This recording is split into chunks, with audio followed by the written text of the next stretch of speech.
వచ్చి క్రీస్తు ఎక్కడ పుట్టినని వారిని అడిగారు. అందుకు వారు యూదయ బెత్లెహేములోని ఎలియనగా యూదయ దేశ బెత్లెహేమా, నీ యూదా ప్రధానంలో ఎంత మాత్రమును అల్పమైన దానవు కావు. యూదా ప్రధానంలో ఎంత మాత్రమును అల్పమైన దానవు కావు. ఇజ్రాయేలు నా ప్రజలను పరిపాలించు అధిపతి నీలో వచ్చు అని ప్రవక్త ద్వారా రాయబడి ఉంది. అంతటా హేరోదు ఆ జ్ఞానం రహస్యంగా పిలిపించి ఆ నక్షత్రం కనబడిన కాలము వారి చేత పరిష్కారంగా తెలుసుకొని, మీరు వెళ్ళి ఆ శిశు విషయమై జాగ్రత్తగా విచారించి తెలుసుకునగానే నేను వచ్చి ఆయన పూజించినట్లు నాకు వర్తమానం తిండని వారిని బెత్లెహేమునకు పంపాను.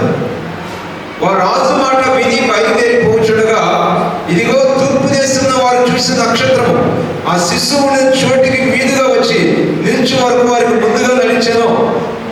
వారు నక్షత్రం చూసి అత్యానంద భరితులై ఇంట్లోనికి వచ్చి తల్లి అయిన మరియను ఆ శిశువును చూసి సాగిలపడి ఆయన పూజించి తన పెట్టెను విప్పి బంగారమును సామ్రాణి ఓడమును కానుకలుగా ఆయనకు సమర్పించింది. తర్వాత హేరోదు వద్దకు వెళ్ళవదని స్వప్నమందు దేవుని చేత బోధించబడిన వారు మరి యొక్క మార్గమున తమ దేశంలోకి తిరిగి వెళ్ళి పరిశుద్ధాత్మ దేవుడి మనతో మాట్లాడను గాక.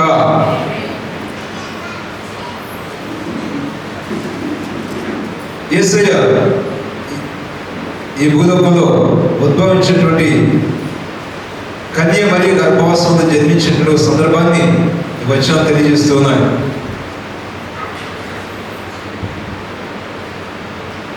యేసయ్య జన్మించిన తర్వాత హేరోదుకి వణుకు పుట్టింది. అంటే హేరోదు వణుకు పుట్టాడు. యేసయ్య జన్మిస్తే హేరోదు వణుకు పుట్టడం ఏంటంటే ఆయన సింహాసనం ఎక్కడ పోతుందో అని భయం. ఎందుకని హేరోదుకి తెలిసిన విషయం ఏంటంటే రారాజుగా ఆయన ఈ లోకంలో ఉద్భవించాడు. నేను రాజు అయి ఉండగా మరొక రాజు నా దేశంలో పుట్టడం ఏంటి అనేది ఒక ఆలోచన. దాని మీద హేరోదు రాజు చాలా భయపడ్డాడు. ఈ హేరోదు అపవాది గుర్తుగా ఉన్నాడు. మన జీవితంలో యేసయ్య జన్మిస్తే అపవాదికి మహాకప్రం గుర్తు ఉంటుంది. ఏదో విధంగా యేసయ్యని మతం యేసయ్యని చంపేయాలి అని ఆలోచన చేస్తూ ఉంటాడు. ఒక వ్యక్తి యేసు ప్రభు దగ్గరికి వస్తూ ఉంటే, యేసయ్యని ఆరాధిస్తూ ఉంటే, యేసయ్యని సేవిస్తూ ఉంటే, యేసయ్య కొరకు బ్రతుకుతూ ఉంటే ఆయన ఆ వ్యక్తి మనసంతా యేసయ్య మీద పెట్టుకుంటే, చూపంతా యేసయ్య మీద పెట్టుకుంటే వాడికి ఎక్కలేనటువంటి భయం అనమాట.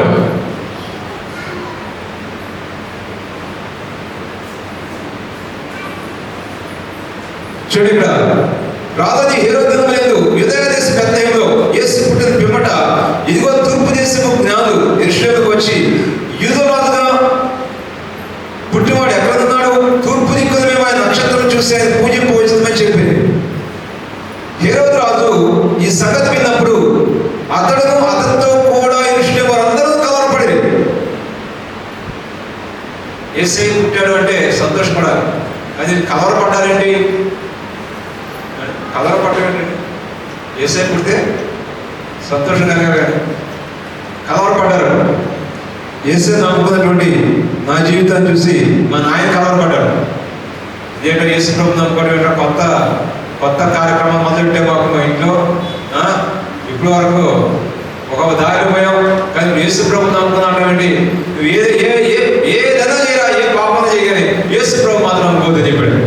నువ్వు ఏదైనా ఇష్టావసరం చేయొచ్చు, కానీ యేసు ప్రభు మాత్రం మన ఇంట్లో తీసుకురావద్దు, మన గడ్డ మీద తీసుకురావద్దు అని చెప్పాడు.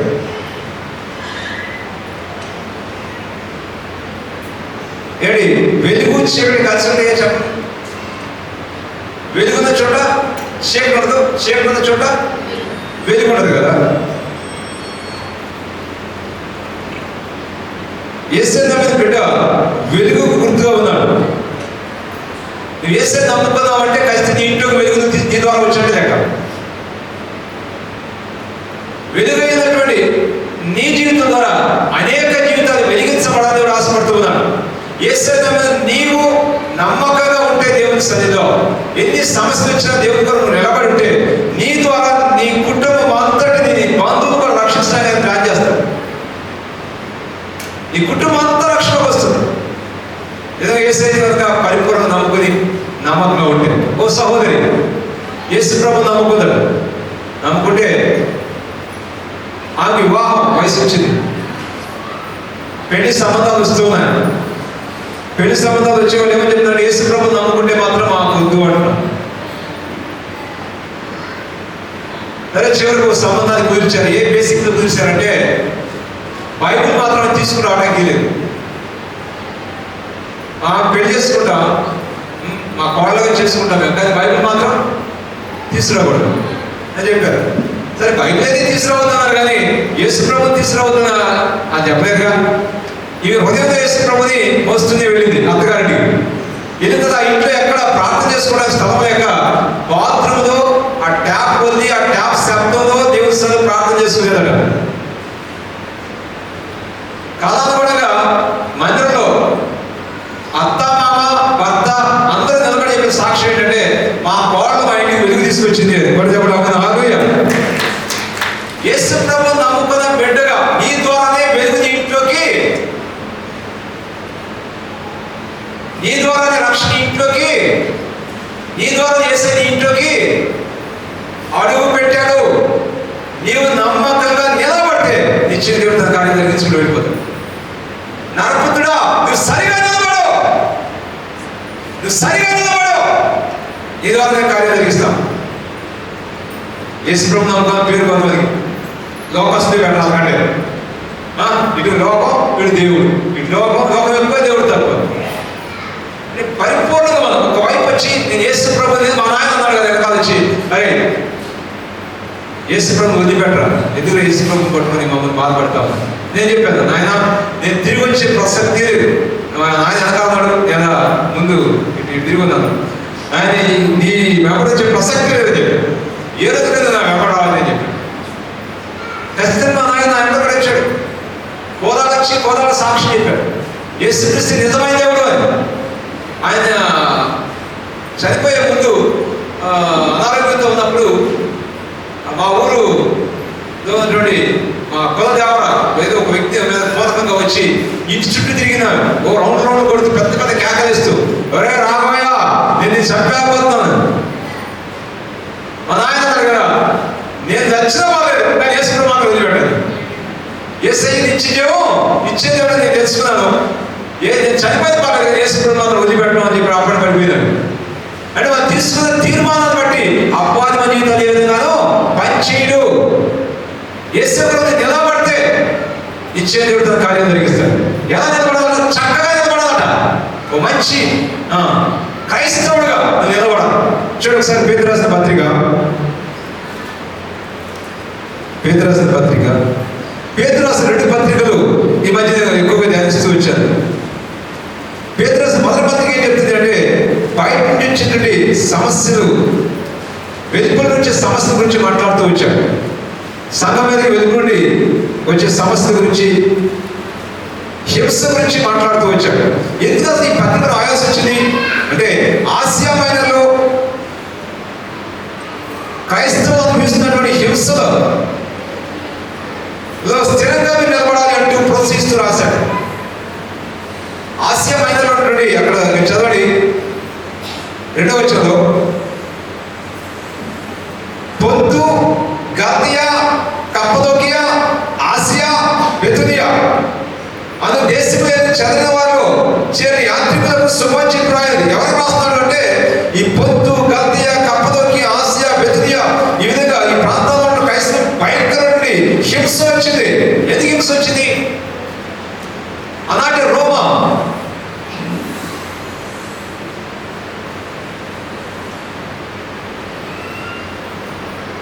చక్రవర్తి ఒక పిచ్చోడు. ఎంత పిచ్చోడు అంటే, రోమా పట్టణాన్ని మొత్తాన్ని ఆయన తగలబెట్టేశాడు. రోమ్ మొత్తం తగలబెట్టేశాడు. ఎందుకు తగలబెట్టాడు అంటే, ఆయన కాదు ఏంటంటే, ఈ పాత మొత్తం తగలబెట్టేస్తే కొత్తది కట్టొచ్చు.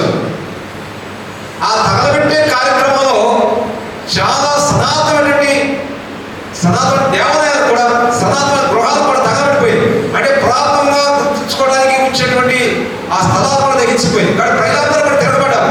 ఎవరి చక్రవర్తి మంటలు వేయాలి. ఆ సమయంలో చక్రవర్తి ఏం చేశాడంటే, అప్పటికే క్రైస్తవుల మంట మండుతుంది జనాలకి.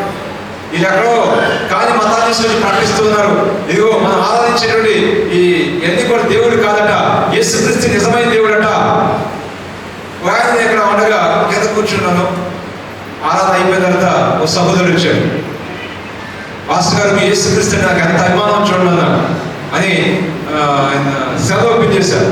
ఓపెన్ చేసి ఏసై బొమ్మ కూడా, ఏసై ఉంటాయి కదా, యేసుక్రీస్తు బొమ్మను కూడా ఆయన దాంట్లో పెట్టుకున్నారు. అన్నింటిలో ఆయన యేసుక్రీస్తు బొమ్మను కూడా పెట్టుకున్నారు చూపిస్తున్నాడు. మరి కార్డు కూడా చూపించాడు. ఆ కార్డు కూడా అన్ని బొమ్మలతో పాటు యేసుప్రభు బొమ్మను కూడా పెట్టుకున్నారు. నేను చెప్పాను కదా, మీరు అందరు దేవుడు యేసుక్రీస్తు ఒక దేవుడు మీరు నమ్ముతున్నారు. నీకు నాకు వ్యత్యాసం ఏంటి తెలుసా? అందరు దేవుడు యేసుక్రీస్తు కూడా మీరు నమ్ముతున్నారు. నేనైతే యేసుక్రీస్తే దేవుడే నమ్ముతున్నాను. ఆయన తప్ప దేవుడే లేడు. మనుషులకు కల్పితాలే బైబిల్ స్పష్టంగా చెప్తుంది. మనుషులు చేతులతో తయారు చేసిన తప్ప వెండి, బంగారం, ఎత్తడి, మట్టి, కర్రతో తయారు చేసినవి అవేమి కూడా దేవుడు కాదు. యేసే మాత్రమే నిజమైన దేవుడు. ఆయన నిన్ను నన్ను సృష్టించాడు అని బైబిల్ చాలా స్పష్టంగా చెప్తుంది.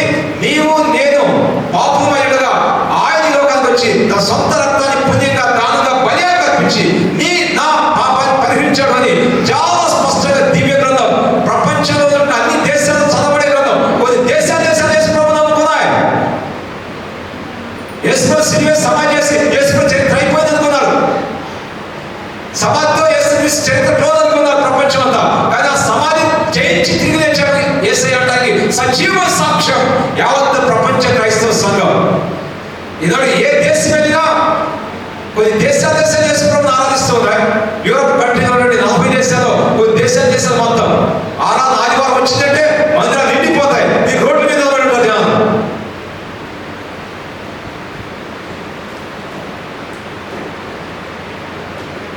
ఒక్కరు కూడా ఇంటికి మొత్తం దేశం యేసుప్రభువును నమ్ముకోదు.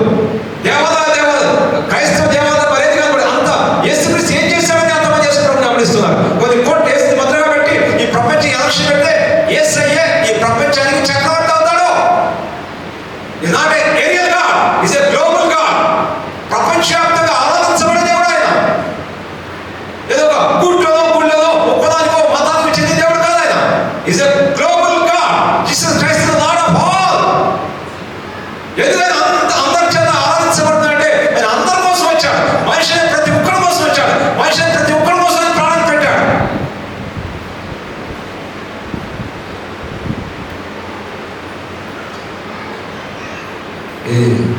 రోమా చక్రవర్తి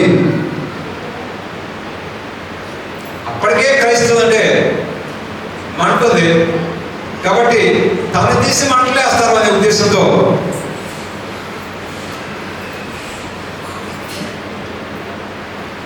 దాన్ని తీసుకెళ్లి క్రైస్తవులకు తిప్పాడు.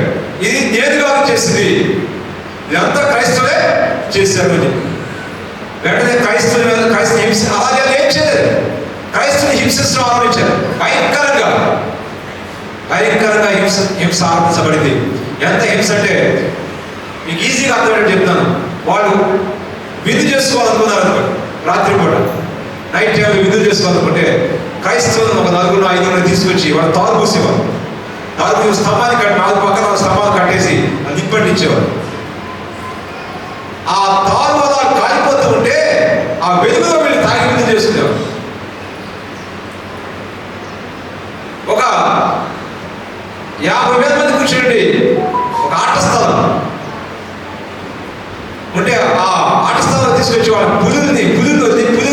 పులులుగా క్రైస్తవ ఆహారంగా వేసి అవి పీక్కుని మనుషులు తింటూ ఉంటే ఎంజాయ్ చేస్తూ ఉండేవాళ్ళు. అంత భయంకర హింస క్రైస్తవ సంఘం మీదకి వచ్చింది. అలాంటి హింసను ఎదుర్కొని మేము నిలబడాలి అంటే పేతురు మహాభక్తుడు మాట్లాడుతూ అంటాడు. మొదటి పత్రిక అందుకే రాశాడు. చెడి 16వ వచనం 3వ అధ్యాయం మనస్సాక్షి కలిగిన వారై మీలో ఉన్న నిరీక్షణ గురించి మీరు ఎందుకు ప్రభు నమ్ముకున్నారు, మీరు ఎందుకు ప్రభు కొరకు బ్రతుకుతున్నారు, మీ హోప్ ఏంటో, మీ నిరీక్షణ ఏంటో, మీ భవిష్యత్తు ఏంటో నిర్మల మనస్సాక్షి కలవారై మీలో ఉన్న నిరీక్షణ గురించి మిమ్మల్ని హేతువాడు ప్రతి వారికి సాత్వికంతో భయముతో సమాధానం చెప్పడం ఎల్లప్పుడూ సిద్ధంగా ఉండి మీ హృదయములందు క్రీస్తును ప్రభువుగా ప్రతిష్ఠించుడి. హల్లెలూయా, హల్లెలూయా.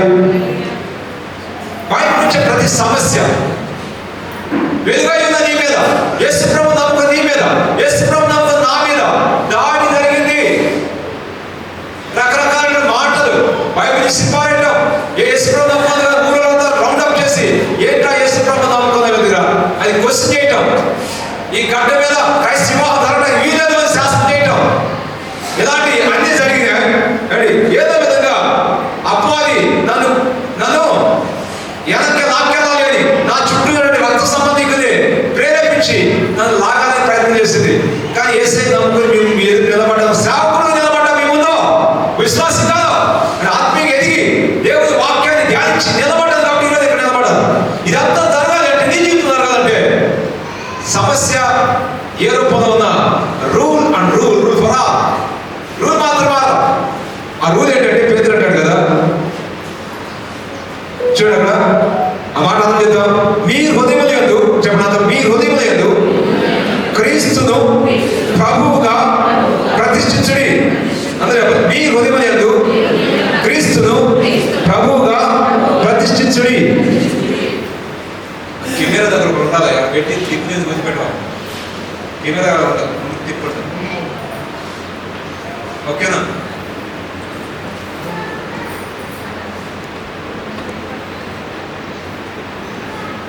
మీ హృదయములందు క్రీస్తుని ప్రభువుగా ప్రతిష్ఠించుడి. దేవుని నామానికి మహిమ కలుగును గాక. ఇది హృదయం, ఓకేనా? I'm not drawing master. హృదయాన్ని ఈ టైం ప్రయత్నం చేశారు. ఇది హృదయం అయితే దాని హృదయ సింహాసనం. ఈ సింహాసనం ఎవరు కూర్చోబెట్టే ముందు లోకాన్ని అపవాది కూర్చుని ఇది పరిపాలిస్తూ వచ్చారు. కానీ ఈరోజు యేసుక్రీస్తుని కూర్చోబెట్టారు.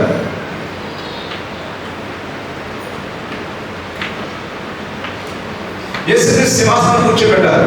ఇలాగా ఈ హృదయమైన ఆలయాన్ని గుడి గోడలలో లేడు దేవుడు, గుండె గుడిలో ఉన్నాడు చూడు.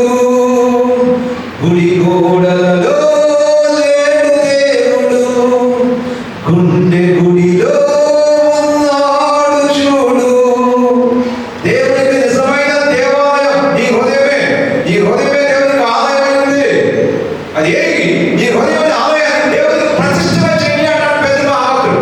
పొద్దు గల్తీయా కప్పదోకియా ఆ ప్రాంతంలో క్రైస్తవులందరూ చెప్తాడు, మీకు వచ్చి హింసపడి భయపడదు, మీరు చేస్తున్నారు ఏంటంటే మీ హృదయమైన ఆలయాన్ని యేసుక్రీస్తు ప్రతిష్ఠించండి. మీ హృదయాన్ని దేవునికి ప్రతిష్ఠ చేయండి. మందిర ప్రతిష్ఠ. ఓ సహోదరుడు మందిరాన్ని కాస్త సెంటర్లో ఉండాలని తలంచి మొత్తం ఆ టౌన్ అంతా తిరిగితే ఆ సెంటర్ ఎక్కడ స్థలం అయింది దొరకలేదు. అయితే ఒక మార్కెట్ బిల్డింగ్ కనపడింది. ఆ బిల్డింగ్ చిటికాకు ఆడారు, తాగారు, తన్నాలు ఆడారు. భయంకర భూమి బంగ్లాది, పాత బంగ్లాది. అలాంటి బంగ్లాది అది సాగుగా అమ్మటానికి ముందుకు వస్తే ఆ బంగ్లాది కొనేశాడు. పోయి దాన్ని మొత్తం నీట్ గా చేసి మొత్తం రంగు వేసి పారేసి మన మందిరం తయారు చేశారు. దానికి మందిర ప్రతిష్ఠ అని మొత్తం టౌన్ చెప్పారు. అరే అదొక భూమి బంగ్లా కదా, దాన్ని ఇప్పుడు దేవుని మందిరంగా ప్రతిష్ఠ చేస్తున్నారు. ఎస్, ఒకప్పుడు నీ జీవితం భూమి బంగ్లానే, కానీ దేవుని హృదయం ప్రతిష్ఠ చేస్తే అది దేవుని ఆలయంగా మారుతుంది. నీ జీవితం దేవుని ఆలయంగా మారుతుంది. ఒకప్పుడు నీ జీవితం పాపించి బ్రతికే, నీ హృదయం పాపించి కార్యాలను ఆలోచించావు, పాప తలపులను బ్రతికావు. కానీ అదే హృదయాన్ని దేవుని హృదయం ప్రతిష్ఠ చేస్తే అక్కడి నుంచి దేవుని కార్యక్రమాన్ని జీవిస్తుంది. అది చేశాడు. అక్కడి నుంచి ఆ భూమి బంగ్లా ఏమైంది? దేవుని మందిరం అయింది. దేవుని మందిరం ప్రతిష్ఠ చేయబడిందా? అక్కడ పాటలు, దేవుని మాటలు, దేవుని వాక్యాలు, దేవుని ప్రజలు అంత నింపబడు.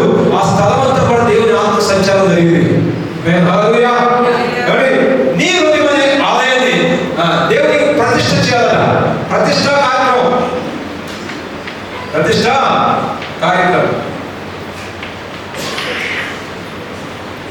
ఈ హృదయాన్ని దేవునికి ప్రతిష్ఠ చేస్తే, ప్రతిష్ఠ అంటే దేవునికి చెందింది అంటే దేవునికి చెందింది. చూడండి 133వ కీర్తన ఉంటుందండి. 133వ కీర్తన 133వ కీర్తన ఉంటుంది. ప్లీజ్ టర్న్ బైబిల్ 133వ కీర్తన 133వ కీర్తన.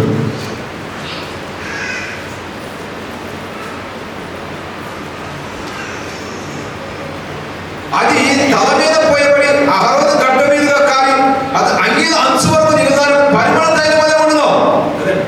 ఈ పరిమళ తైలం అనేది అభిషేక తైలం. అది అభిషేక తైలాన్ని అహరోను మీద ఎందుకు పోశారు? అహరోను నెత్తి మీద ఎందుకు పోశారు అంటే అహరోను నెత్తి మీద పోయాలి. అలా పోస్తేనే అహరోను దేవుడికి ప్రతిష్ఠించబడతాడు. అహరోను వస్త్రాల మీద అంచు వరకు దిగుతాడు. మరి అహరోను యొక్క వస్త్రాలు బాధపడిపోతాయి కదా, చిరిగిపోతాయి కదా. మరి అప్పుడు ఎలాగో అంటే అవి అక్కడ తగలబెట్టేయాలి తప్ప మరొక చోట వాడబడకూడదు. అహరోను జీవితం అక్కడే ముగించబడాలి. దేవుని సన్నిధిలో మరొక దానికి ఉపయోగించబడదు. దేవునికి ప్రతిష్ఠ చేయబడి అంత విలువైన జీవితం. ఒకప్పుడు దేవునికి నీ జీవితం దేవునికి ఇచ్చావంటే నువ్వు చచ్చే వరకు, యేసు వచ్చే వరకు దేవుని కొరకు బ్రతకాలి. 40 రోజులు భక్తో, 100 రోజులు భక్తో, మరి 150 రోజులు భక్తో కాదు. ఇదే జీవితకాల తీర్మానం. అందుకని ఇక్కడ పేతురు మహాభక్తుడు అంటాడు కదా, మీ హృదయాన్ని ప్రభు కొరకు ప్రతిష్ఠించుడి, దేవుని నామానికి మహిమ కలుగును గాక. దేవుని కొరకు కనుక మన హృదయాన్ని ప్రతిష్ఠ చేస్తే ఎలాంటి శ్రమ వచ్చినా, హేరోదు లాంటి వాడు ఎలాంటి సమస్యలు కనిపించినా, హేరోదు అపాధి గుర్తుగా ఉన్నాడు. యేసే జన్మిస్తే వాడికేంటో తేడా, యేసే జన్మిస్తే వాడికేంటో కలవరం. ఈనాడు చాలా మంది కుటుంబాల్లో యేసు ప్రభువుని నమ్ముకుంటే వాడు ఏదో పెద్ద న్యాయం చేస్తున్నట్టు మాట్లాడతారు. నేను యేసు ప్రభువుని నమ్ముకున్నప్పుడు పెద్ద న్యాయం చేసిన ఊరు కూడా మాట్లాడేది. మా ఇంటికి కూడా రాకుండా మొత్తం బంద్ చేశారు. నేను గీత గీశాను. అక్కాయలందరూ వస్తారు, వర్షం వస్తారు. 10 మంది ఒక అక్క వాడి పొట్టు కట్టు తమకు కట్టిన లడ్డు మొత్తం పెడతారు అన్నమాట. మొత్తం అక్కలందరూ బయలుదేరుతారు. బట్టలేసు పట్టు బట్టలేసు. మా ఇంటికి మాత్రం రావద్దని చెప్పారు, శాస్త్రం చేశారు. అడిని వదిలేసాక మన కొల నుంచి వెళ్ళేస్తున్నాం. మా ఇంటికి మాత్రం రావడం అట్టేవాడు. ఎంతేమైనా మా ఇంటి దేవుడు దీవించాడు. దేవుడు నామాన్ని మహిమ కలుగును గాక. అదేంటని నడి చక్కగా ఈరోజు ఆ ఊరు మొత్తంలో ఉన్నతమైన స్థాయిలో దేవుడు దీవించాడు. మీరు అమ్మడి యేసే పక్షం నిలబడి దమ్ముకుంటే నీ కుటుంబాల్లో, నీ బంధువుల్లో యేసుని కాల్పరిచి పెడగానే ఉంటే నీ మాట, నీ ప్రవర్తన, నీ ఆలోచన, set your eyes, set your mind, set your life యేసే వైపు చూస్తూ కదా నిలబడితే, యేసే వైపే చూస్తూ బ్రతకాలి. యేసుని పిలిచాడు అంటే నేను పిలిచాను అనుకోండి, రమ్మని పిలిస్తే నా వైపే రావాలి కదా. నేను పిలిచాను ఆ వ్యక్తిని, నా వైపే రావాలి. నన్నే చూస్తూ ఉండాలి, నా మీద మనసు పెట్టి నడవాలి. అప్పుడు నిజంగా నా పిలుపు లెక్క. నేను పిలుస్తుంది వెనకాల కూడా అటు అందులో అయిపోయాడు అనుకోండి, అంటే నేను నా పిలుపు అంటే లెక్కలేదని అర్థం.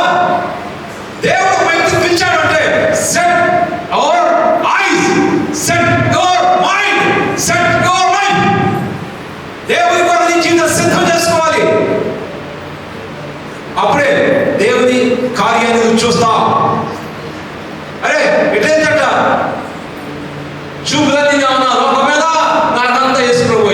చూపులన్నీ లోకం మీద, నాకంతా యేసు ప్రభువు. చూపులన్నీ బ్యాక్, వాకింగ్ ఫార్వర్డ్. ఏంటి బతుకో మా పెద్ద అనేవాడు కదా, అసలు మనిషినా అనేవాడు. ఆ మాట ఏం మనిషి మా పెద్ద పక్కవాడు అంటే ఆయన మాట్లాడితే ఎవరు మాట్లాడేవాడు పెద్దాలి కదా. ఆయన అంతటా సైకిల్ నిలబడేవాళ్ళు. ఆయన ఒకసారి కోపం వచ్చినప్పుడు ఏదైనా పరిష్కారం వచ్చినప్పుడు సమస్య మనిషిరా ఆ మాట అర్థం చేసా.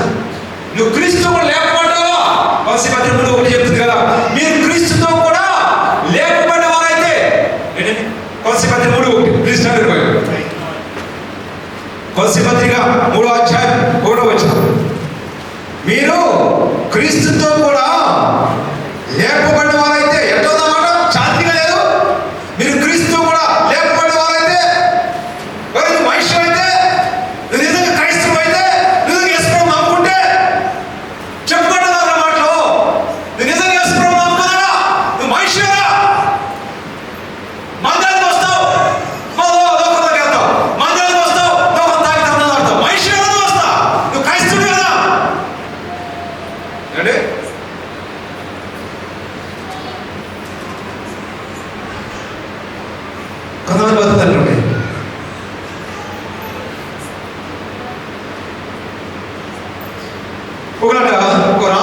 చిలకను కొనుక్కొచ్చారు. ఏం చిలక అది?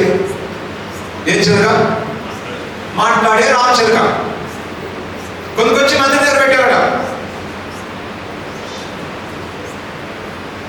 మందిరానికి వస్తూ ఉంటే కొంతమంది చూసి రామచిలక అంటుందట, ఇదన్నీ పాతకేస్తే అంటుందట. ఏంటి పాతకేస్తాడంటే రామచిలక చూస్తే ఈ రామచిలక అంతకుముందు సారా దగ్గర పెట్టారు, ఎక్కడ బ్రాంచ్ షాప్ దగ్గర పెట్టారు. బ్రాంచ్ షాప్ దగ్గర రామచిలక తీసుకొచ్చి కొనుక్కొచ్చి అక్కడ పెట్టారు, చర్చి దగ్గర పెట్టారు.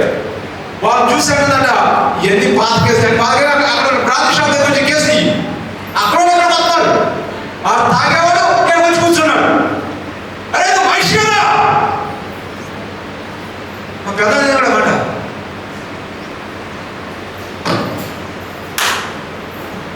తెలుసు ఏంటంటే అర్థం మీకు రోడ్డు మీద కనపడదు మీకు. అది ఆడ కాదు మగ కాదు, దానివల్ల రీప్రొడక్షనే ఉండదు. ఎందుకు పనికిరా సరే, కేవలం పుట్టారా, భూమి మీద పెరిగారా, సంఖ్యకి జనాభా లెక్కకి ఉన్నారా, అది ప్రొడక్షన్ ఉండదు కదా. మరొక వ్యక్తికి జన్మించే అవకాశం ఉంటుంది. నిజంగా క్రైస్తవులు చాలా మంది ఇదే స్థితి. వాళ్ళు క్రైస్తవులు కాదు, లోకస్తులు కాదు, క్రైస్తవులు కాదు.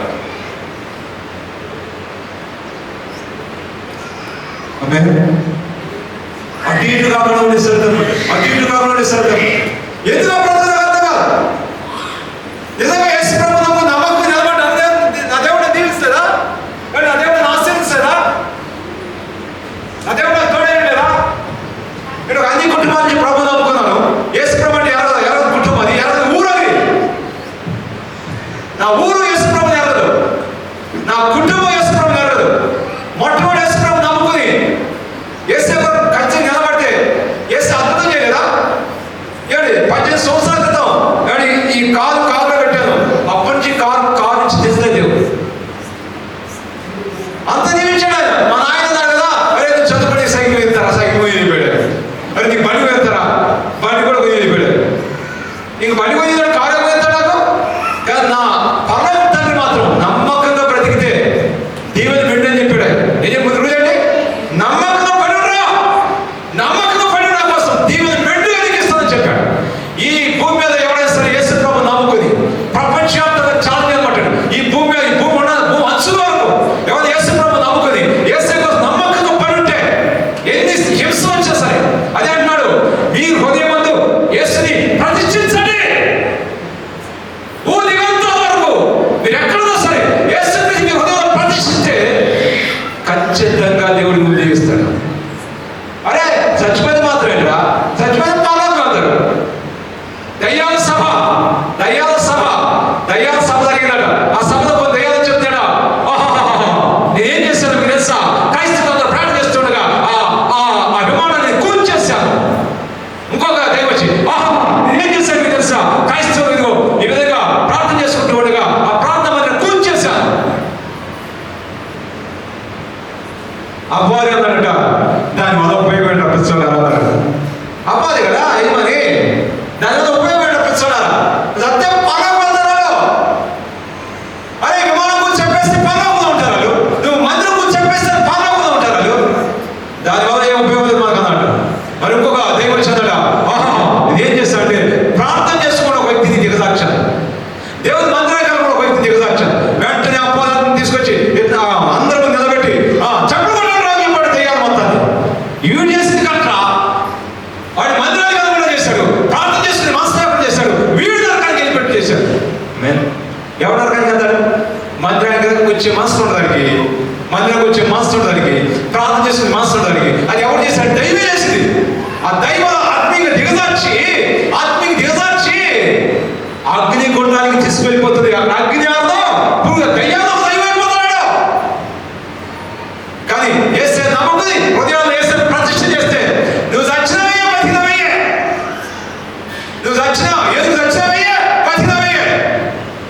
మా నాయన చనిపోయినప్పుడు మా బాబాయ్ వచ్చారు కదా, అరే ఆ చనిపోయిన ముందు రోజు రేపు చనిపోతారు, ఈరోజు దగ్గర కాదు. అరే నిజంగా మా బాబు మా చిన్న అంటాడు, ఏం లేదా అరే నిజంగా మీ యేసు ప్రభు దేవుడైతే ఎట్లా, అరే నిజంగా మీ యేసు ప్రభు దేవుడైతే మా అన్నం లేకపోవడం ఇది నా ఛాలెంజ్. నేను అనుకుంటాను యేసు ప్రభుని మా అన్నం లేకపోవడం అంటే మా చిన్నబాబాయ్ అన్నారు కదా, బాబాయ్ మా నాన్న యేసు ప్రభు నాకు 8 సంవత్సరాలు అయింది అడిగాను. 2 సంవత్సరాలు అయింది రాదు. మరి మా నాయన వయసు ఎంత బాబాయ్? 68 ఏళ్ళు రాదు. ఎన్నేళ్ళు? 68 ఇయర్స్. 68 నుంచి 68 నుంచి 2 తీసేస్తే ఎంత ఉంటాయండి? 66 సంవత్సరాలు నేను అడుగుతాను బాబాయ్. నేను 2 ఇయర్స్ గురించి నన్ను అడుగుతాను కదా, వేసుకున్నాను 2 ఇయర్స్ కదా ఇది. ఆ 2 ఇయర్స్లో నా దేవుడు ఏం చేస్తే నేను చెప్తాను. కానీ 66 సంవత్సరాలు మన కులదేవుని వెంబడించి ఆయన జీవితం వచ్చి మార్పు నువ్వు చెప్పు. నోరు ఎదట్టాడు మా బాబాయ్. ఏ మార్పు వచ్చిందంటే తాగాడు, తాగాడు, ఇష్టాన్ని జీవించాడు. మా తాత 7 ఎకరాల పొలాన్ని 3 ఎకరాలు చేశాడు. ఇదే ఆయన చేసింది. కానీ 2 సంవత్సరాలు యేసు ప్రభు నమ్ముతారు. యేసయ్య మా నాన్న జీవితం చేసిన కార్యం నేను చెప్తాను. తాగడం తప్పని తెలుసుకున్నాను. తాగడం బాధ, ఇష్టానుసారం జీవించడం తప్పని తెలుసుకున్నాడు. బాధ సగం బైబిల్ తీసి మందిరం కట్టడం ఆరంభించాడు. పరిశుద్ధమైన జీవితం అంటే ఏంటో ఆయన నేర్చుకున్నాడు. యేసయ్య నేర్పించాడు. యేసయ్య నమ్ముకోవటం వల్ల నిత్య జీవం పొందుకుంటాని పరిపూర్ణంగా నమ్మి ఆయన వెంబడిస్తూ వచ్చాడు బాబాయ్. ఎంతో ఘనమైన కార్యం మా నాయన జీవితంలో ఈ 2 సంవత్సరాలు మహాదేవుడు చేశాడు. ఇంకో విషయం చెప్పండి బాబాయ్, మా నాయన హృదయంలో యేసుప్రభుని ప్రతిష్ఠించాడు. మన గోదావరి చుట్టూ తిరిగి పెద్ద పెద్ద కేకలేసి రాఘవయ్య చంపేస్తాను. మా నాయన ఏమన్నా సార్, నువ్వు చంపినా సరే యేసు ప్రభునే నమ్ముకున్నా చెప్పాడు. మా నాయన తన హృదయంలో యేసు ప్రభు ప్రతిష్ఠ చేశాడు. కాబట్టి బాబాయ్ మా నాన్న సచ్చినవయ్యే బతికినవి అని చెప్పాడు. మా నాయన సచ్చినవయ్యే బతికినవయ్యే అంటారు కదా. ఇప్పుడు చనిపోయినా యేసే దగ్గర ఉంటాడు, బతికినా యేసే కొరకు బ్రతుకుతాడు. Do for price and die for price. బతికితే మందిరానికి వెళ్తాడు, చనిపోతే యేసే దగ్గరికి వెళ్తాడు. బతికితే మందిరానికి వెళ్తాడు, చనిపోతే యేసే దగ్గరికి వెళ్తాడు. అక్కడే కలుసుకుంటా. కానీ నీ పరిస్థితి ఘోరమని చెప్పారు. యేసు ప్రభు నమ్ముకో, నీ పరిస్థితి ఘోరం, బహుఘోరం. యేసు ప్రభు నమ్ముకోవడం వల్ల నిత్య నరకాగ్ని గుండం పోదైపోతా. దివ్య గ్రంథం చెప్తుంది నిత్య నరకాగ్ని వెళ్ళిపోతాం బాబాయ్. యేసు నేనే మార్గమును జీవమును సత్యమును అని చెప్పాడు. అలా మంచి మార్గంలో ఎవరైతే మిస్ అవుతారో వాళ్ళు నష్టపోతారు. ఒక నీ మార్గంలోకి వచ్చావు, ఇక్కడ కూర్చున్నావు అంటే నువ్వు పిలవబడ్డావు అని అర్థం. ఈ వాక్యాన్ని వింటున్నావు అంటే నువ్వు పిలవబడ్డావు అంటే నువ్వు ఎప్పుడో నీకు చేయబడ్డావు. ఎప్పుడు నీకు చేయబడ్డావు? చూడండి ఎఫెసీ పత్రిక 1వ అధ్యాయం. ఎఫెసీ పత్రిక 1వ అధ్యాయం. ఎఫెసీ పత్రిక 1వ అధ్యాయం 4:4 ఎట్లనగా తన ప్రియుని తన ఉచితముగా మనకు అనుగ్రహించిన తన కృపా మహిమకు కీర్తి కలిగినట్లు తన చిత్త ప్రకారమైన దయాసంకల్పం చొప్పున యేసుక్రీస్తు ద్వారా తనకు కుమారులుగా స్వీకరించుటకై మనను ముందుగా తన కోసం నిర్ణయించుకొని మనం తన ఎదుట పరిశుద్ధులను నిర్దోషులై ఉండవలని జగత్తు పునాది వేయబడక మునిపే, చెప్పండి జగత్తు పునాది వేయబడక మునిపే, గట్టిగా చెప్పండి జగత్తు పునాది వేయబడక మునిపే, జగత్తు పునాది వేయబడక మునిపే ప్రేమ చేత ఆయన క్రీస్తులో మనను ఎన్నుకొనెను. ఎప్పుడో ఎందుకు సరిపోయింది, ఎప్పుడైనా ఎందుకు చేశాడు? ఎప్పుడంటే ఈ భూమి ఆకాశం పునాలు వేయబడక ముందే దేవుడు నిన్ను ఎందుకు చేశాడు. ఇంకా నీ తండ్రి పుట్టదా, నీ తండ్రి పుట్టదా, ఎవడి భూమి లేడు, అది భూమి లేదు. భూమి లేనప్పుడు ఆయన ఎందుకు చేశాడు? అక్కడ ఎందుకు చేసి భూమి ఆకాశం సృష్టించి నీ తల్లి కాకుండా పడకముందు ఇర్మియా గ్రంథం 1వ అధ్యాయం. ఇర్మియా గ్రంథం 1వ అధ్యాయం.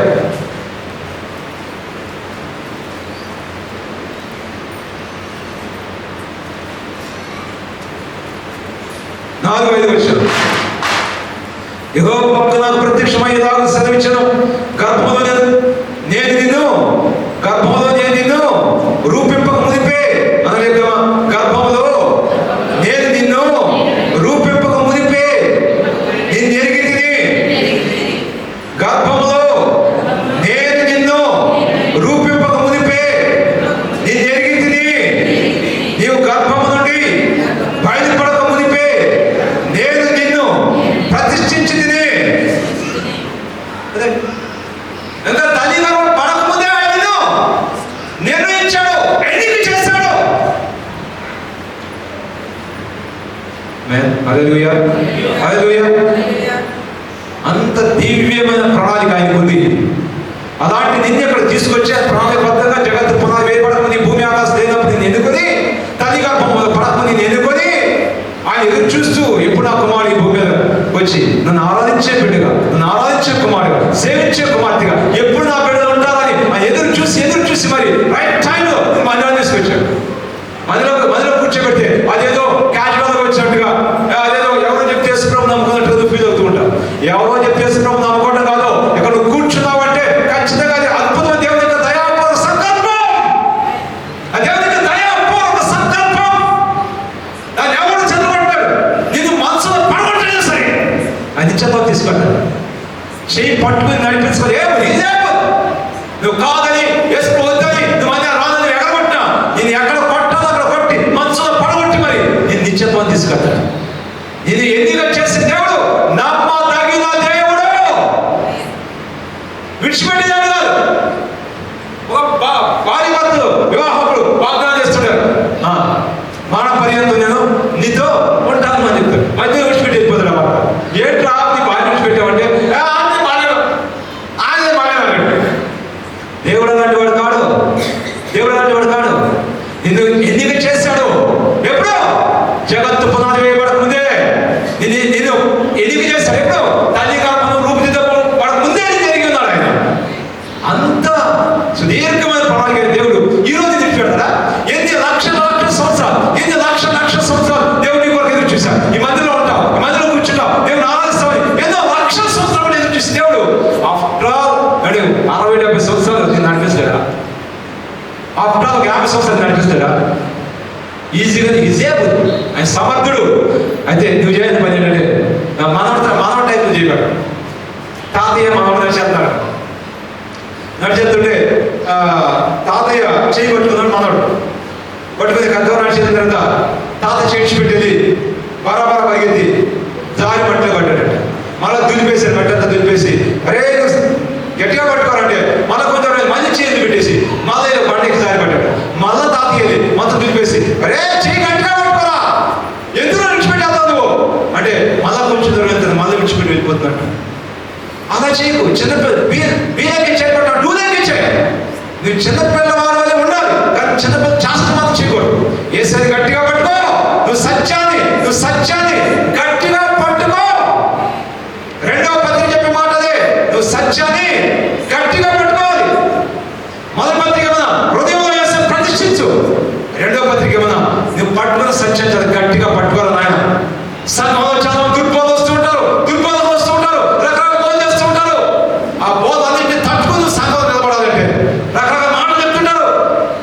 ఆ అన్ని తట్టుకుని ఏసే సంఘంలో సభ్యుడికి నిలబడాలంటే నువ్వు నా మీద సత్యాన్ని గట్టిగా పట్టుకో. అప్పుడే నిత్యత్వాన్ని పొందుకుంటామంటాడు. రెండో పత్రికలు రాస్తాం. పేతురు రాసిన రెండో పత్రిక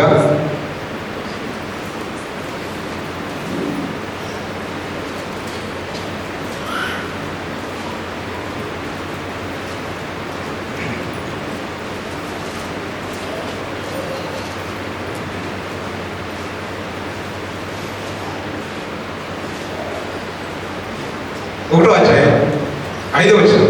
పూర్ణ జాగ్రత్త గలవారై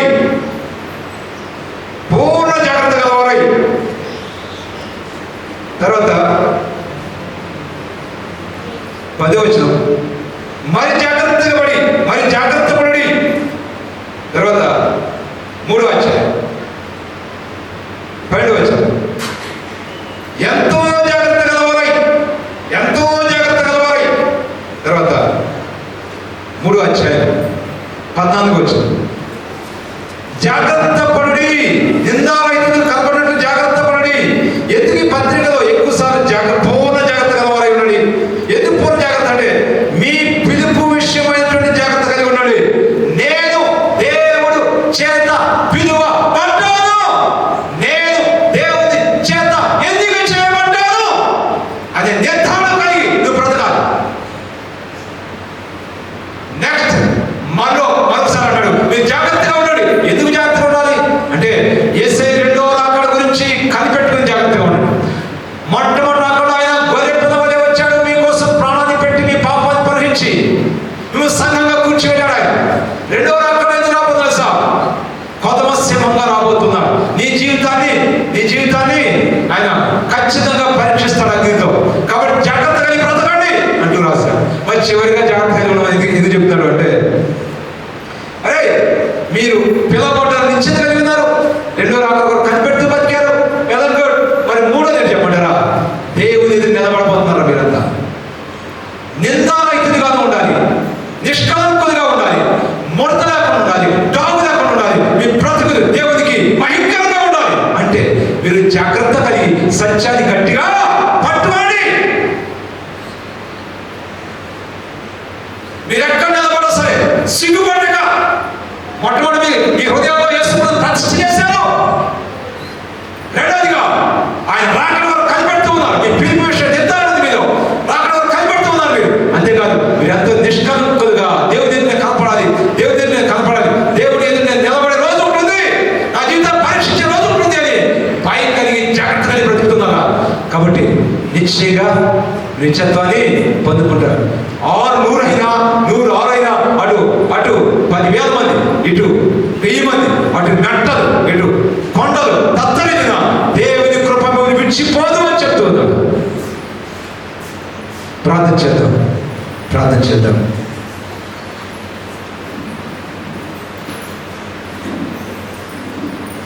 ఓ గ్లోరియా బాబాదు షాలా బాబాదందరి కబరిషికియరా ఒద్దుందియరా బాబా దొందర రందర బాబాల షకల బాబాదందరి కబరిషియరా బాబా లిందియరా బాబా దొందల రందల బాబాల షందరి కబరిషికియరా హోరియరా బాబా రూ కరందర బాబాల షాల బాబాలందరి కబరిషికియరా బాబా రీదియరా బాబా లు షాల బాబాలందరి కబరిషికియరా బాబా లు దలందల బాబాల షకల బాబాలందరి కబరియరా బాబా దీదరందర బాబా షందరి కబరిషికియరా బాబా. Oh thank you my holy father. ఈ స్థాయి గురించి ప్రతి హృదయాన్ని మీరు చూస్తున్నారయ్యా, ప్రతి హృదయాన్ని మీరు చూస్తున్నారు అయ్యా. ప్రతి హృదయం అనే ఆలయంలో నిన్ను ప్రతిష్ఠ చేసే భాగ్యాన్ని కృపను ప్రతి ఒక్కరికి దయచేయండి అయ్యా. హృదయం అనే ఆలయంలో తండ్రి, హృదయం అనే ఆలయంలో నీకు మాత్రమే ఆలయం చెందాలి, నీకు మాత్రం హృదయం చెందాలి, నీ ఆలోచన మాత్రం హృదయంలో ఉండాలి. నిన్ను గురించి ఆలోచిస్తూ set our eyes, set our mind and set our life. మా తండ్రి, మా కన్నులు, మా మనస్సు, మా జీవితం నీ కొరకే. ఆ బ్రతికే కృపాభిషేకం మన ప్రతి ఒక్కరికి దయచేయండి. ఎన్ని సమస్యలు ఎదుర్కొని నిలబడేటువంటి క్యాపబిలిటీ దానిలో ఉంది కాబట్టి పరిపూర్ణంగా నీ కొరకు మా జీవితాలు ప్రతిష్ఠ చేయబడును గాక.